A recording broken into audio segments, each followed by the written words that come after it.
Hello friend, CGPSC handwritten notes के YouTube channel में मैं जितेंद्र थवाइत आप सब लोग का बहुत बहुत स्वागत करता हूं।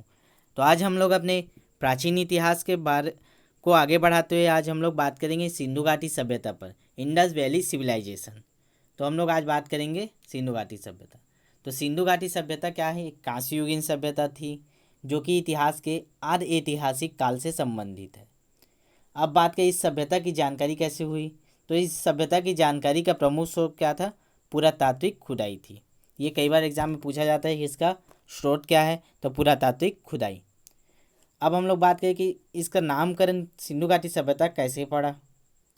तो इन नगरों की प्रारंभिक खुदाई सर जॉन मार्शल के नेतृत्व में हुई थी। प्रथम खोजा गया स्थल क्या था? हड़प्पा था। इसलिए इसे क्या कहते थे? हड़प्पा सभ्यता के नाम से जाना जाता है।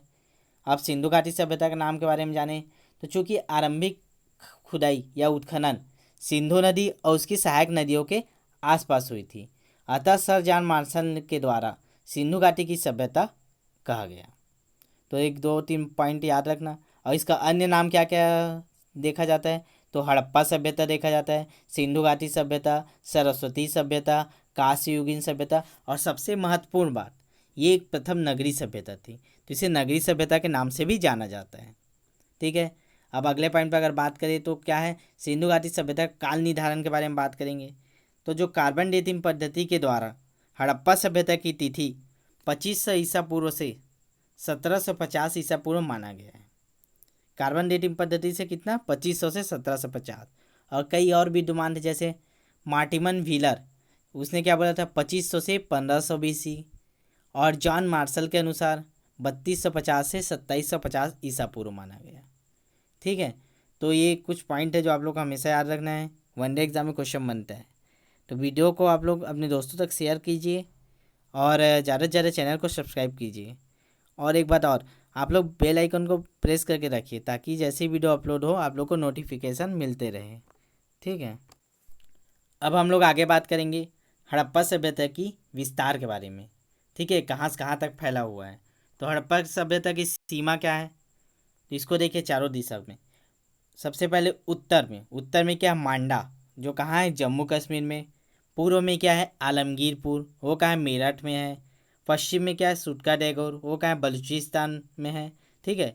और सबसे दक्षिणी सीमा की बात करें तो दैमाबाद क्या है? महाराष्ट्र। तो चारों सीमा याद होना चाहिए।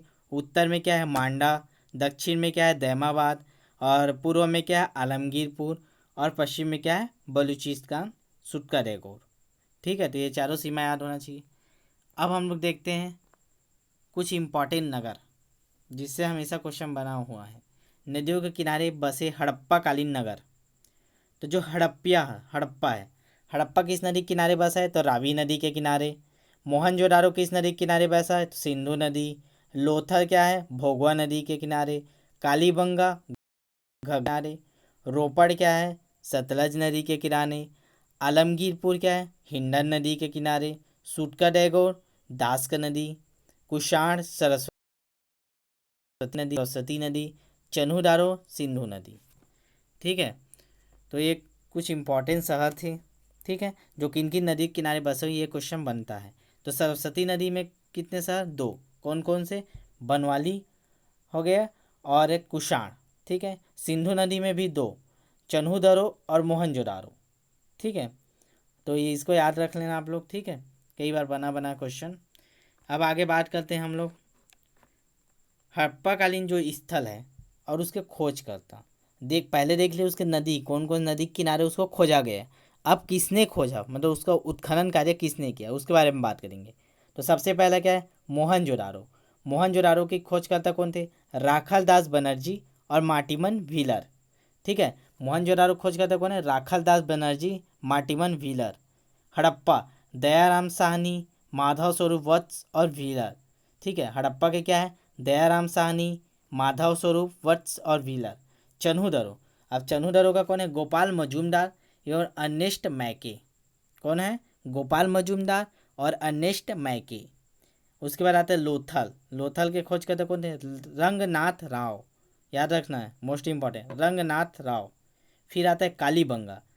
कालीबंगा खोज करते कौन थे? अमलानंद घोष। कौन थे? अमलानंद घोष। एवं ब्रजवासी लाल। ठीक है। और बनवाली रविंद्र सिंह निष्ठ विष्ट है। बनवाली क्या है? रविंद्र सिंह विष्ट। उसका रोपड़, रोपड़ का कौन है? यज्ञ दत्त शर्मा है। सुटका टैगोर के खोजकर्ता कौन है? Sir mark Aurel Stalin. तो ये जितने खोजकर्ता ये आप लोग को याद होने चाहिए, इससे क्वेश्चन बन सकते हैं। ठीक है। अब आगे बात करते हैं हम लोग नगर विन्यास पद्धति की। नगरीय व्यवस्था कैसी थी? नगर नियोजन कैसा था? तो हड़प्पा कालीन सभ्यता की सबसे बड़ी विशेषता क्या थी? उसकी नगर नियोजन व्यवस्था। ठीक है। यहाँ क्या है? नगर दो भागों में विभाजित था, एक पश्चिमी और पूर्वी। पश्चिमी का कुछ भाग ऊंचाई पर स्थित था तथा दुर्गकृत था, अर्थात किलेबंदी थे। ठीक है। और जो नीचे था वो क्या था? अपेक्षाकृत दुर्गकृत नहीं थे। तो जो ऊपर में था, ऊपरी हिस्सा, उसमें प्रशासन वर्ग निवास करता था पश्चिमी में, और पूर्वी में क्या करते थे? आम जनता निवास करते थे। ठीक है। और इसमें जो पद्धति लगाई गई थी उसे जाल पद्धति या ग्रिड सिस्टम बोला जाता है। ठीक है। नगर में आयताकार वर्गाकार चौड़ी गलियां होती थी जो इस दूसरे को समकोण पर काटती थी। ये याद रखना। ठीक है। अब जो इम्पोर्टेंट हम लोग जो इसमें शहर मिले उनके बारे में बाद में बात करेंगे। ठीक है। अब देखते थोड़ा सा देख लेते हैं कि इसमें कौन कौन से विशेषताएं हैं। जो चन्हू मिला है एकमात्र ऐसा स्थल है जहाँ किसी प्रकार के दुर्ग के प्रमाण नहीं मिले। ठीक है। बाकी सभी में दुर्ग किले बने हुए थे लेकिन चन्हू में नहीं बने हुए थे। ठीक है।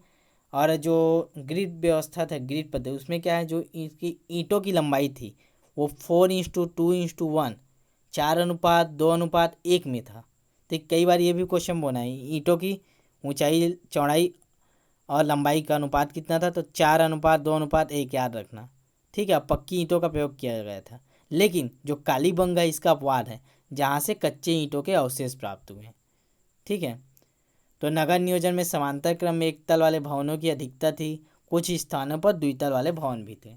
ठीक है। अब हम लोग इसकी कुछ विशेषताओं पर बात करेंगे, जैसे वास्तुकला, कृषि। ठीक है। ये सब विशेषताएं पर बात करेंगे जो मेंस में क्वेश्चन बनता है कि सिंधु घाटी सभ्यता की ही वास्तुकला विशेषता, कृषि या सामाजिक जीवन पर प्रकाश डाले, ऐसा क्वेश्चन बनता है तो उसमें ये सब डाल सकते हैं। वास्तुकला की बात करें तो भारत में वास्तुकला का आरंभ सिंधु वासियों ने किया था। सिंधु सभ्यता एक नगरीय सभ्यता थी। सड़कें एक दूसरे को समकोण पर काटती थी। भवन 2 मंजिला थे। दरवाजे चलते थे। ये अच्छे से याद रखना। दरवाजे क्या सड़क की ओर खोलते थे, अभी हम लोग क्या अंदर की ओर ज़्यादातर खोलते हैं। अभी मोहनजोदारो की सबसे बड़ी इमारत अन्नागार थी। एक विशाल अन्नागार प्राप्त हुआ था मोहनजोदारो से। फर्श कच्चा होता था। केवल कालीबंगा में पक्के फर्श के साक्ष्य मिले हैं। ठीक है। तो पक्के फर्श के साक्ष्य कहाँ से मिले? तो कालीबंगा में, याद रखना। ठीक है। अब हम लोग देखते हैं कृषि व्यवस्था कैसी थी उस समय।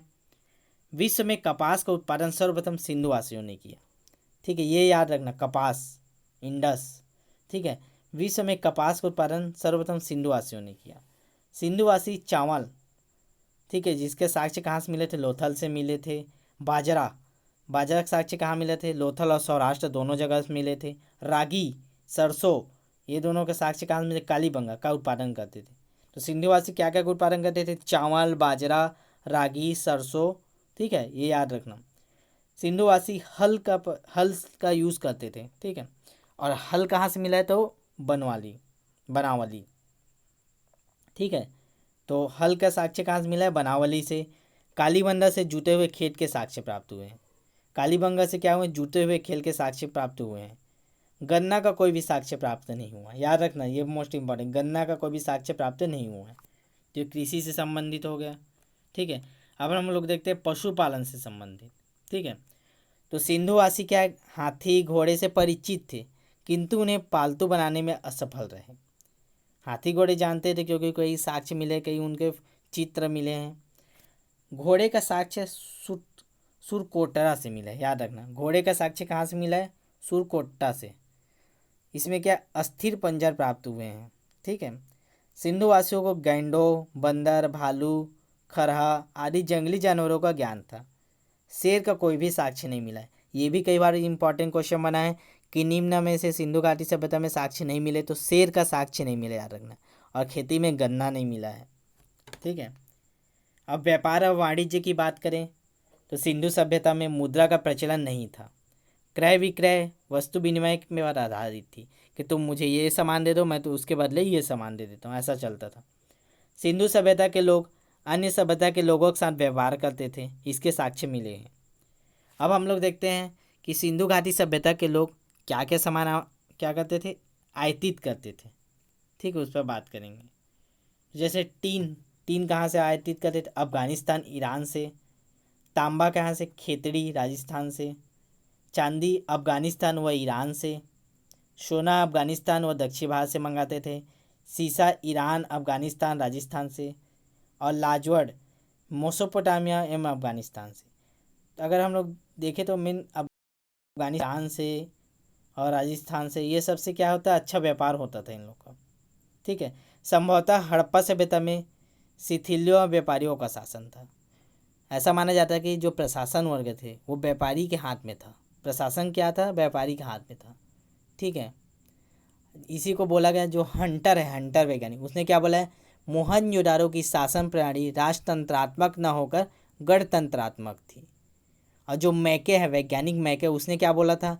मोहनजोदारो के शासन एक प्रतिनिधि समूह के हाथों था। ठीक है। और स्टुअर्ट पिगट करके एक थे खोजकर्ता, उसने भी ये बोला कि सिंधु घाटी सभ्यता में पुरोहित वर्ग का शासन था। तो पुरोहित वर्ग का शासन किसने बोला था? Stuart Piggott. ठीक है। और जो मार्टिन व्हीलर है, उसने क्या बोला था? प्रदेशों के लोगों का शासन मध्यमवर्ती जड़ तंत्रात्मक था, जिसे धर्म का प्रभाव अधिक था। ठीक है, धर्म का प्रभाव यहाँ के शासन में ज़्यादा दिखता था। इस प्रकार हड़प्पाकालीन राजनीतिक व्यवस्था के बारे में स्पष्ट जानकारी प्राप्त नहीं होती। ठीक है। अब अगला हम लोग देखते हैं क्या, धर्म के बारे में बात करते हैं। हड़प्पा सभ्यता में मंदिर का कोई भी अवशेष प्राप्त नहीं हुआ है। ठीक है, हड़प्पा सभ्यता में कोई मंदिर का अवशेष प्राप्त नहीं हुए, ना कोई मूर्तियाँ प्राप्त हुई हैं। मोहनजोदारो की एक मोहर से स्वास्तिक चिन्ह प्राप्त हुआ है। एक सिक्का मिला है, उसमें क्या स्वास्तिक का चिन्ह बना हुआ है। ये बात याद रखना। ठीक है। सिंधु घाटी सभ्यता के लोगों में अगर देखें तो क्या कोई धर्म का विशेष महत्व तो नहीं था। ज्ञात स्रोतों के अनुसार हड़प्पा कालीन धार्मिक विश्वासों में परवर्ती हिंदू धर्म के अनेक विशेषताएं शामिल है। मतलब ऐसा माना जाए तो हिंदू थे, हिंदू धर्म की जहाँ से उनमें विशेषता पाई जाती थी। हड़प्पा सभ्यता में मुख्य रूप से कुबड़ वाले सांड की पूजा होती थी। किसकी पूजा होती? कुबड़ वाले सांड की। हड़प्पा सभ्यता में वृक्ष पूजा के साक्ष्य भी मिले हैं। पीपल और बबूल की पूजा होती थी। ठीक है, ऐसा माना जाता है कि वहाँ पीपल और बबूल की पूजा होती थी। सिंधु सभ्यता में प्रेमवाद, भक्ति और पुनर्जन्मवाद के बीज भी मिलते हैं। ठीक है।